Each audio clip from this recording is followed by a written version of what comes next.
Pentsatzeko da, gure ikusleen artean makina bat paper jale baditugula. Bestela, oker gaude, ze maiz xamar idazleak ere ekartzen ditugu euren liburuen eta berri ematera.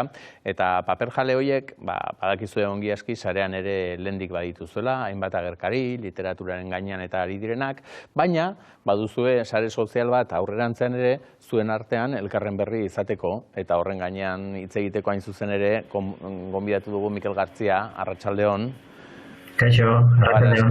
Elkartekoa zarazu, eta zuek jarri duzu abian paperjale.eus, esan dut nik ez, bestelako agerkariak eta badira, baina orain arte horren edo gisa honetako sare sozialik ez genuen. Hau da sare sozial bat.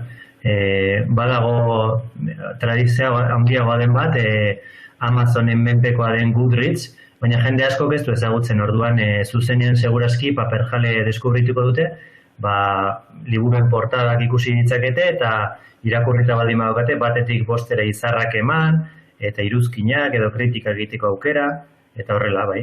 Eta nahikoa dazuk Amazon esan duzula, jakin dazuek abaraskatik Amazon eta ez dituzuela bateren gogoko literatura metaforakin jarraituta, ez da, Kijote eta hortxe erroten gisakoa, zuek ere erroten kontrako borroka honetan, Amazon eta holakoen kontra, buru jabetasunaren aldeko lanean ari zaretelako zuek, baita sarean ere, eta horregatik teknologia librea eta halakoak erabiltzen dituzue, eta horrelaxe dago oinarritutare bai, ez da, paper jale. Bai, horregatik esaten nuen, kasu honetan ez dela beste batzutan bezala, Twitter erabili beharrean Mastodon erabiltzera pasa behar du jendiak eta kostatzen da, eta ez kasu honetan sorpresa hartu dugu, ze nahiko arrakasta izaten nahi da lan handirik hartu gabe, promozionatzeko lan handirik hartu gabe, bai.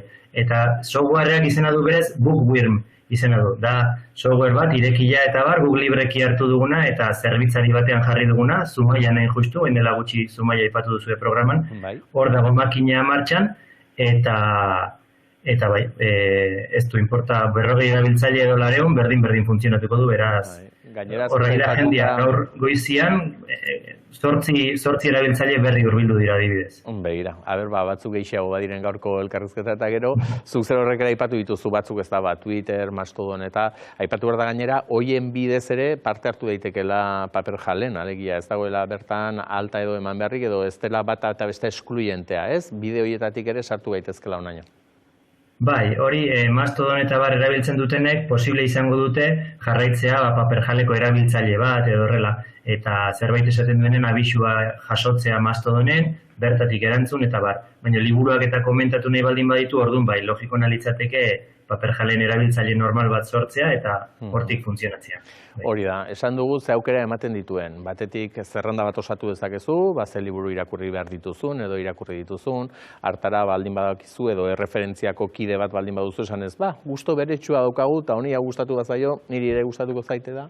Eta gero batez ere iruzkinak egiteak. Eta ez dakit horrek, Mikel, ez ote dizuen beldurrik ematen. Ze izarrak jarri dakizkioke liburuari, izar asko jartzen badituzu, tira, egia kontent geratuko da, baina, karo, iruzkinak txarrak ere egin daitezke. Eta hor, ez dakit, etxaiak ez ote ditugu nire baziko?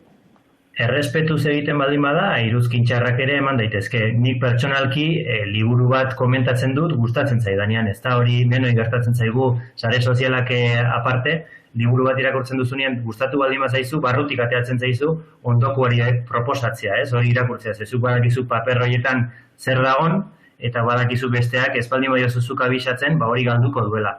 Orduan, iruzkin positiboak nagusi izatea logikoen litzateke. Akaso, liburu batek publizitate gehiegi jaso duenean edo, jendeak emango dio pixka bat berago, ez? Merezi duelako igual. Bai, izan ere, aipatu duzu, ez? Beti ere errespetuz eginda, ze sare sozialetan eta azken aldian garesti xamar dagoen hitza da hori, ez? Badakigulako errezkerian eta itxusikerietan eta ere maiz edo behar baino gehiagotan erortzen garela. Dena den zuek aurreratu duzue gune segurua izatea nahi duzuela, ze karo, ari gara fedibertsoaz. Pixkanaka hitz hauek ere ikasi behar ditugu, ez da? Fedibertsoaz ari garenean, Mikel, zertaz ari gara?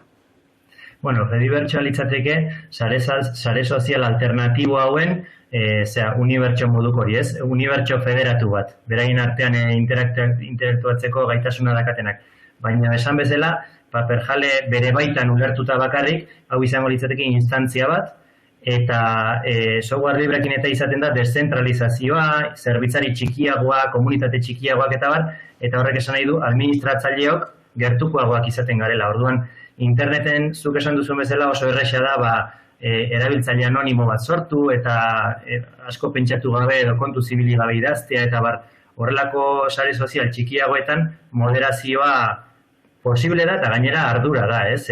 Sare sozial bat jartzen duenaren ardura da, zaintzea hor zen nola bizi den jendea.